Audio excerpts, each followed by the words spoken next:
Hi everyone, thanks for joining us again. It's Marvin and Gavin here on the podcast. Gavin, how the hell are you? You okay? All right, bud. How's it All going? right, but yes, very well, mate. Not bad. Oh, I don't know if that was a Welsh accent or I was just slipping into India. a bit of both, mate. You can pull it both. You can pull them both off. Most people that can't do a Welsh accent slip into an Indian accent. I think it's quite, when you're trying to do it, it's quite easy to do. I was Yeah. fine. Do you know what I did? I was driving in the car with Gabriel the other day, and he wants to get into accents, Yeah. and he's trying a few, and he remembered when you tried to teach him how to say bacon in Jamaican. Did he? Yeah. That was years ago. Yeah, and he's like, "Can I learn more words?" So I was on like YouTube trying to find Jamaican accents, and he was practicing Jamaican accents in the car. That's hilarious. It was hysterical, mate. After cold calling. So he was practicing beer can in the car. Mate. It was hysterical. Wow, that was years ago. Oh Yeah. God. Well, at least Uncle Marv's affecting change. Teaching him stuff from a young age. That's what you do. When you're with me, I just teach you stuff that's probably never going to be useful, but I tell you what, you don't forget it. Based on that, here's your question. Are you ready? Oh God, here we go. Cricket or golf? Golf. Wow. Straight in. That was a quick one. Mate, cricket ain't a sport, mate. Bloody hell. It's a game. And I'm pretty sure Roland, your mate, taught me this. He had a theory on risk of death and he had like one of these things where like a risk assessment when you've got likelihood and hazard. He had this whole system. He's like, is the risk of death and how much is the pace of what you're watching at a high pace or a slow pace or something like that. It was phenomenal what he came up with. He's clearly thought about it and it's like, and he said it's a low risk of death and a low excitement rate or something like this. Therefore, it makes it a game and not a sport. When you think about it, well, yeah, exactly. But I think that's the thing. It's like when you get US sports and you look at like baseball and football and American football. And the reason why a lot of the people in Europe don't watch it is because of the pace. Yeah, it's just too slow for them because they're used to watching. I mean, even darts is more exciting. You know what I mean? It's there, isn't it? You watch it happens, you shout, you cheer, you carry on. But yeah, you can't wait for an hour till you can cheer. I mean, like, look at VAR. Yeah, killing it. We're not going to talk about that. Like if you think you can fall asleep in a game whilst the game's going on, really? Wake up and then nothing's happened. Yeah, exactly. Way I look at it is this: when I see it on the TV, all the people in the crowd are drunk, sunbathing, talking to themselves. They're not even watching. They're not. Now you try and talk to me when the football's on. See what happens. If I even entertain the fact that you're trying to talk to me, you're going to get a short, direct, vocal answer that you don't like. I'm watching football. Leave me. Do you know? Do you know what I mean? You won't get that at the cricket, would you? Oh, just wait. He's on the third over. But then golf, I don't mind playing it. When I say play, I mean attempting it. I'm more like I'm hacking at the floor. Yeah, do you know what? It's one of the toughest games I've tried. Right. Right. It's a game. But like, I prefer watching it live. I didn't really watch it loads. I used to watch it here and there, like the majors and stuff like that. But when remember, it was the guy who was on GIF with us. Yeah, I know what you're going to say. Chris. You're going to talk about Chris. He used to do the PGA team, didn't he? The US PGA team. He was the coach. He was the coach for the Ryder Cup team. Yeah. So he reached out. He said, "Oh, we're in the UK. Are you around? Like to come on down?" I was like, "Mate, it's 2010 Ryder Cup at the Celtic Manor. My house is 5 minutes away." Yeah. He's like, "No way." He's like, "Do you want some tickets?" I was like, "Yes, I do." So literally the night before the Ryder Cup starts, I drive up to the Celtic Manor Hotel. And there's like security everywhere. You had to like have like certain things to get into the hotel. It was crazy. I managed to get in there. One of the girls I was in school with used to work at reception there. So she got me in there. And I was like, look, I need to get hold of this guy. And I need to get my tickets for tomorrow. So what's his name? So she told her his name. And she rings his hotel room and he's asleep, bless him. And I was like, Chris, how's it going, man? He's like asleep I was like, I just come to pick up the tickets. He said, I'll come tomorrow, mate. He said, I'm jet lagged. He said, I've got to sleep. So I had to get him the next morning. But that weekend, even in like, it rained the whole weekend, apart from the last day where it was sunny. It was one of the best weekends of sport I've ever had. Yeah. It was I think unbelievable. that's it. If you've been there and experienced it, it might be different. I'm going to put a few other sports in that same category: tennis, Formula One. I've not been to any of these, but if they're on TV, because I've never had that experience, I'm just like, nah. Yeah. But anyone that's been to Wimbledon, anyone that's been to the Silverstone, any of these, they'll tell you it's the best day of their life. I'm like, well, okay, I'll wait to experience that. I tried a 2020 cricket game, and I never watched anything, but there was a stall doing real ale, and for some reason there was a sweet stand with pick and mix, and they did chocolate Brazils. Well, me and chocolate Brazils get on. Let's put it that way. We are good friends. I was more interested in chocolate Brazils. I didn't even know it was on. This is rubbish. Let's just go. Smashing the Brazils. Honestly, I went up to him. I gave him £10. He went, "What's that for?" I went, "Chocolate Brazils." He went, "How many do you want?" I went, "That amount." However many you can put in that bag for that amount, you give me chocolate Brazils. And I'm sure I went back to him for like the main course and dessert as well. Ridiculous. I am addicted to them. So send them to me. The address is right.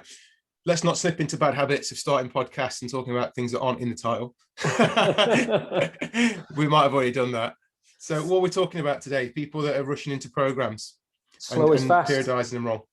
Slow is fast, mate. Like I did a little post on it, and it had some really good feedback. It resonated with quite a few people, so I thought we'd share it on this one, because a lot of people think they've got to rush towards their goals and get there as fast as possible. Yeah.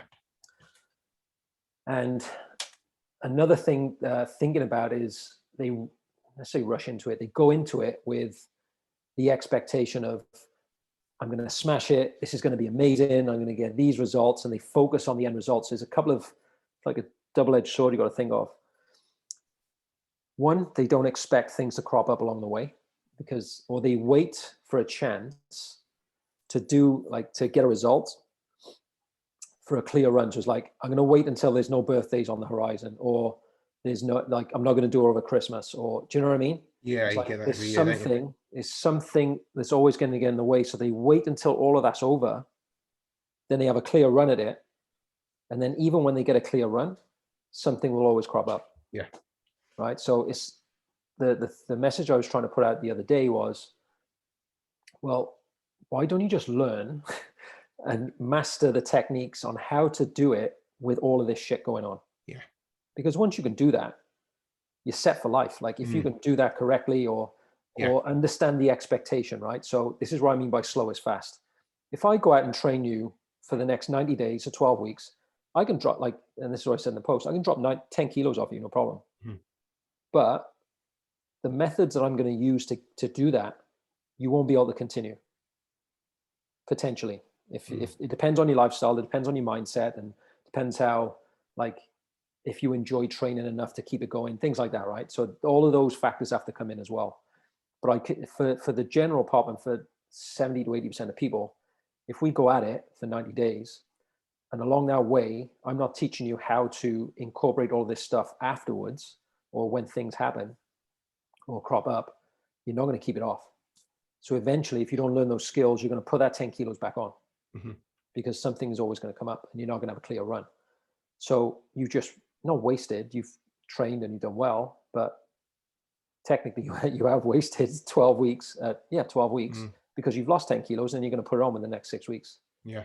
So then you're back to square one. So then you wait another 3 to 4 months to go, right, all this stuff's coming up over summer now. It's a summer holiday. I'm going to go nuts. And then you put all your weight back on. Yeah.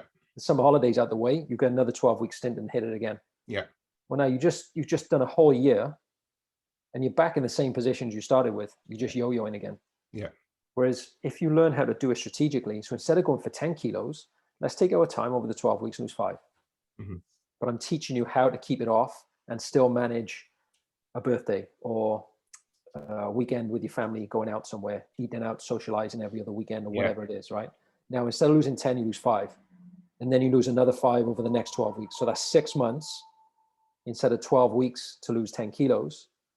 But now, if you've got those skills in place, you can lose another 10 kilos over the next 6 months. Yeah. So instead of being at the same position after a first year, you've lost 20 kilos. Yeah. If you learn how to do it correctly. So that's what I mean by being slow, being fast. It's faster being slow because you've lost 20 kilos over a year instead of just yo-yoing and just being back at square one. Yeah, you see it all the time. Yeah, all types of things, whether it be, you know, these Weight Watcher programs and all these apps you can buy and all this. It's exactly the same. And the other one that's it always happens to is people that are getting married. You know, they know when the date is, and then they just go hell for leather going up to it, and then, you know, they don't plot in. I remember doing bridal boot camps, it was called. It was basically a wedding venue in Derby, near Derbyshire, and we went up there. It was in the paper, had a full photo shoot. I had a woman doing press ups in a wedding dress. You didn't have to wear your wedding dress to the boot camp, but the local newspaper just wanted it as a piece.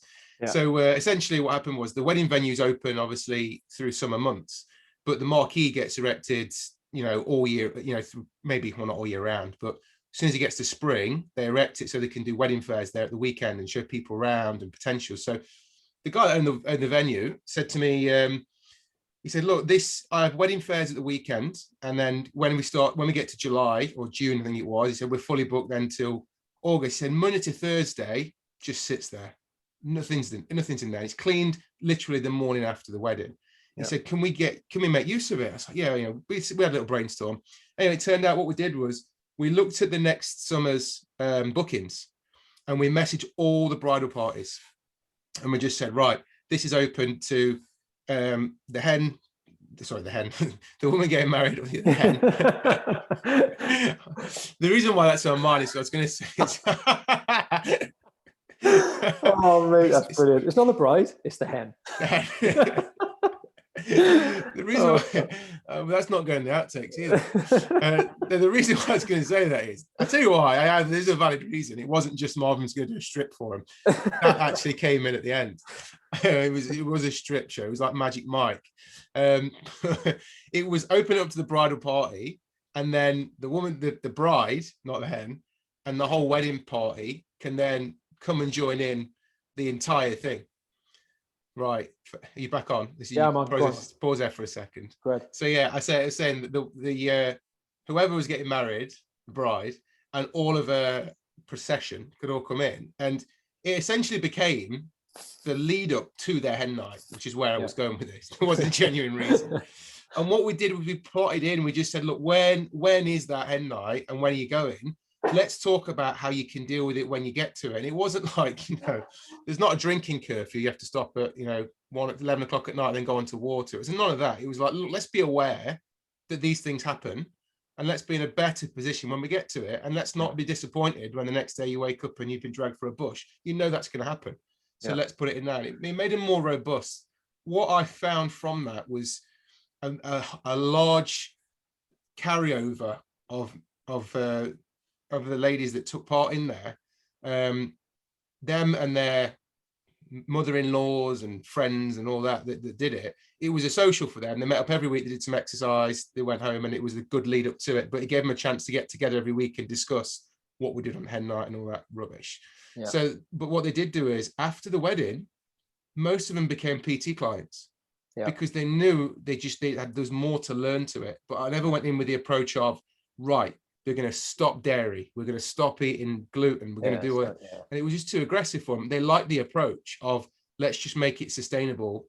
Yes, the wedding's the key, but what are you going to do after it? So they got it, but you've got to go on that educational journey.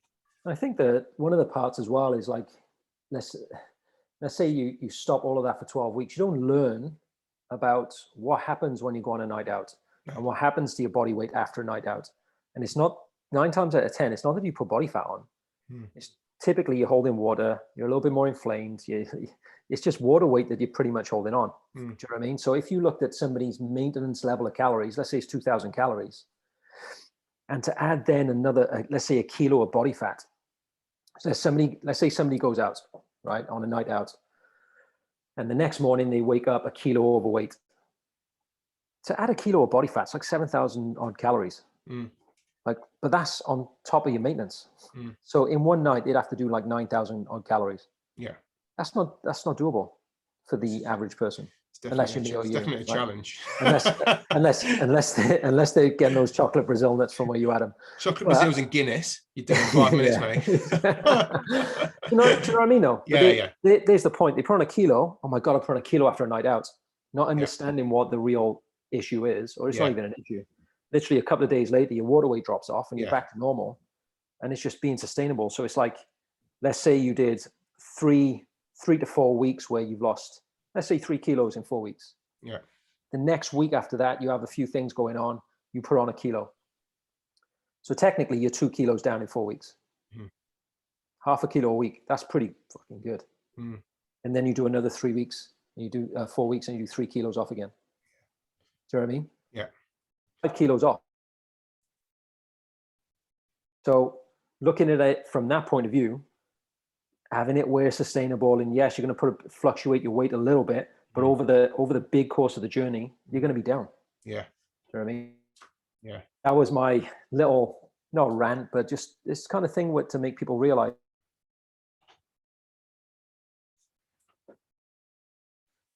Just because you want to move fast doesn't mean you can go fast. Yeah. Because shit's going to happen. Yeah. You know.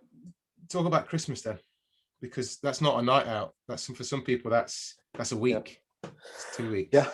Yeah. So it's looking at a point where, yes, you can overdo calories at Christmas, because you, like, especially on a Christmas day, like Jesus Christ, you could go nuts on a Christmas day. It's going to be alcohol.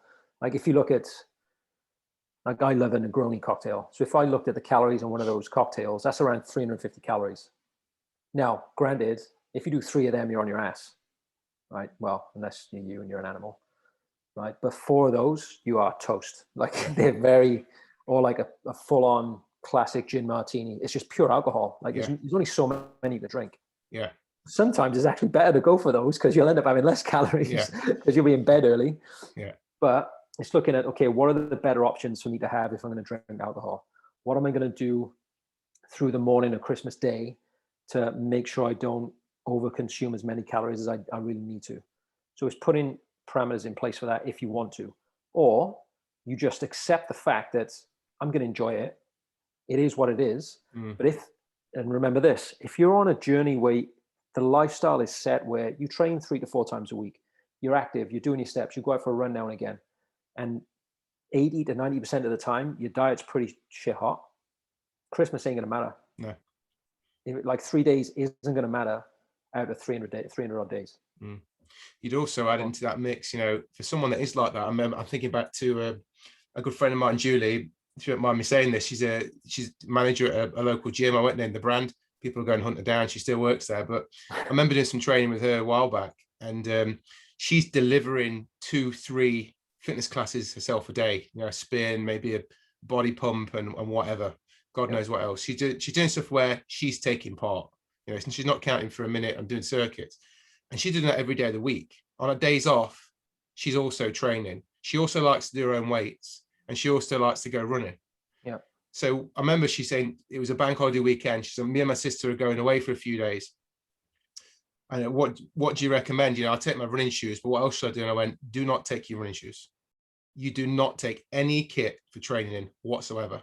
You take your bikini, whatever you're wearing at the beach. You take your night clothes. You don't take a single thing that even represents exercise in any essence of the form.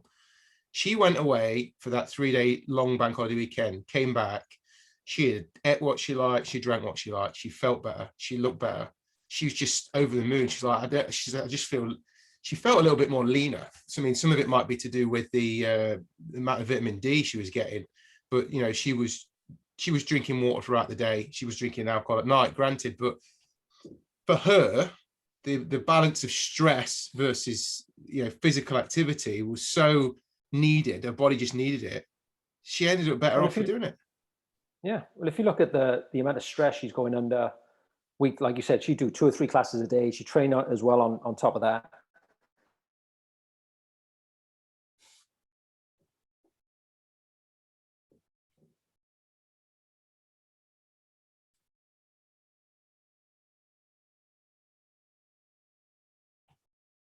Happens when they get overly activated, you're going to hold more water weight.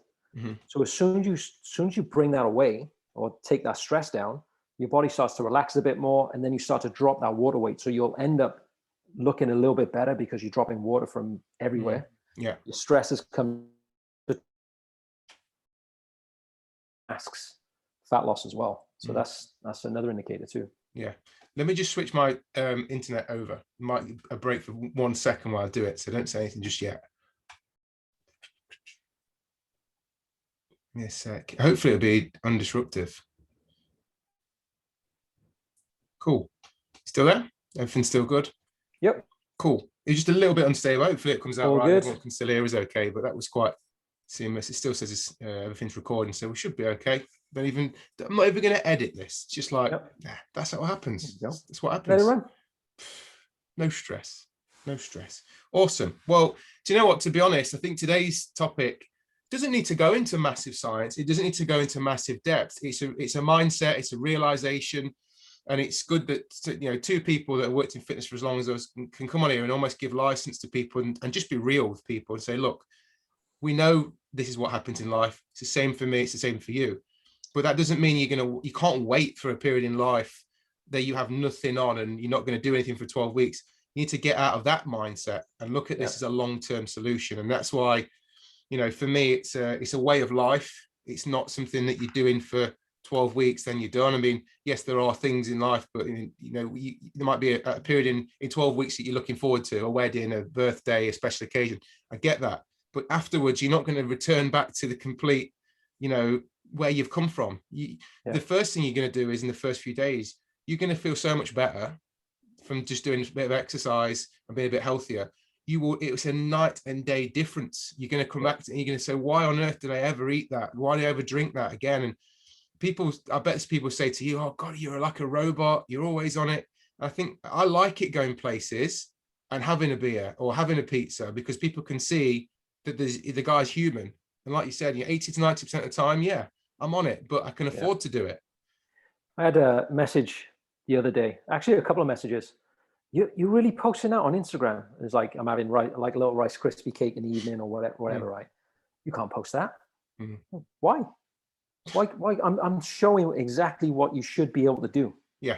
So, I mean, it's not this eat clean, like, you've got to eat healthy. Don't get me wrong. I still post all that stuff, but you have to you need to see exactly how things could potentially work for you and what real life actually is. It's not just eating salads all day and that's all you got to eat. Like, yes, you should be incorporating salads and healthy food. Everybody knows that, but it's looking at that fine balance. And then you start to enjoy the process and you don't think about what the end outcome is. Yes, you might set some dates just to give you targets. And this is, I've mentioned this a couple of times in terms of flexible, like this flexible dieting thing. In my opinion, if you're going to be truly flexible, you need to be flexible with the dates that you use as well. In terms of, let's say you set a date, you might set one to achieve a goal within that time frame. But if things come up, you need to be flexible to move that date or move the type of training you're going to do, and be flexible about that as well, and not be besotted with the same thing over and over. Oh, this is the only way to do it. That's the problem people have. They're not flexible enough to do all those things. Realistic mindset. Good. We've give salvation to every fast food shop in the world and everybody else and anyone that owns a bar or a pub. But look, it's I think you look at last thing. We can keep saying last thing all the time. I always do it, but you look at coronavirus and the things that people have missed. You could have exercised all day every day if you wanted to. You can make all your meals at home because nothing's open, and a lot of people did, and a lot of people found that new way of life. And now the pubs and bars and everything's opening and things are starting to get back to it. What is the thing that people really missed? It wasn't the beer. It wasn't the fast food. It was the social. It was the interaction with humans. That's what they missed. So don't lose sight of how you felt in lockdown. If you might even be listening to this. It might be in lockdown 12 by the time you listen to this. Who knows? But it's the social interaction you miss. And to be honest with you, I know nowhere better than a gym to make friends and enjoy it, because you're doing something you love. It's making you feel better. You're making a change to your life and you're meeting people. Now, all you got to do is start putting bikes in pubs and we're sorted. Yeah. But is the thing I finished with as well. These lockdowns are ending. You're going to socialize massively now because you've missed it for so long. You're going to be going out and doing it anyway. So if you don't learn how to not control it, but learn how to sort of dance in the rain with it, you're just going to be at square one all the time. I like dancing in the rain because that's what's going to happen. You can't drink inside. You're going to be outside anyway, so you probably will be dancing in the rain. Right. Awesome, Gav. Listen, I think sometimes the most powerful messages are the ones that land and they resonate with people. I think this one will.